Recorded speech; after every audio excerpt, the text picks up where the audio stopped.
பருப்பு கழுவி அடுப்பில் வச்சுருக்கோம். கொஞ்சம் அடுப்பு பற்ற வச்சுக்கணும்.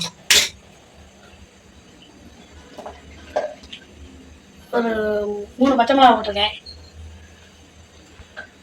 ஒரு வெங்காயம் போட்டிருக்கேன். ஒரு தக்காளி போட்டிருக்கேன். ஒரு கை உப்பு போட்டிருக்கேன்.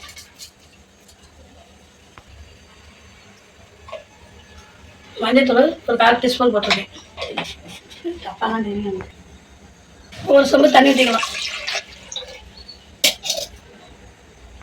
மூணு போட்டுக்கலாம்.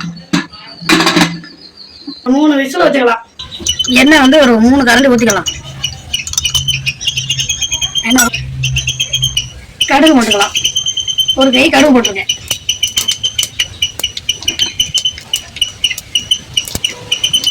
கருவேப்பிலை கொஞ்சம் போட்டு, வெங்காயம் கொஞ்சம் போட்டு, ஒரு 4 பச்சை மிளகாய் போட்டிருக்கேன். நல்லா கிண்டி விடணும்.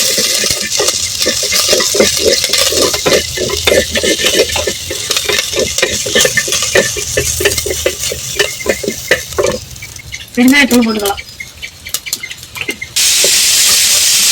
இது வந்து சுண்டக்காய் போட்டுக்கலாம்.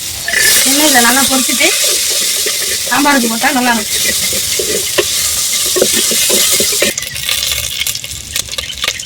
தக்காளி 1 போட்டுக்கிறோம்.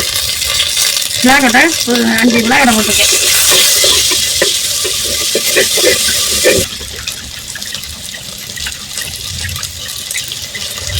ரெண்டு முருங்கைக்காய், கத்திரிக்காய் 1, ஒரு கத்திரிக்காய் போட்டுருக்கேன். சாம்பாருக்கு நல்லா வதக்கி விட்டு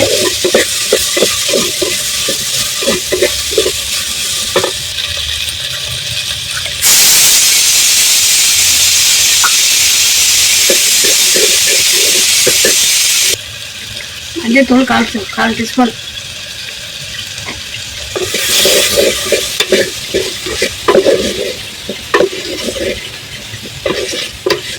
தேவையான தண்ணி ஊற்றிக்கலாம் வேவுறதுக்கு.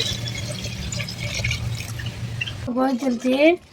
இப்போ குழம்பு சாம்பாரை இறக்கிடலாம். இறக்கி ஊற்றி வச்சிடலாம். சாம்பார் இறக்கி கிண்ணத்தில் ஊற்றி வச்சாச்சு. வாங்க சாப்பிட்லாம்.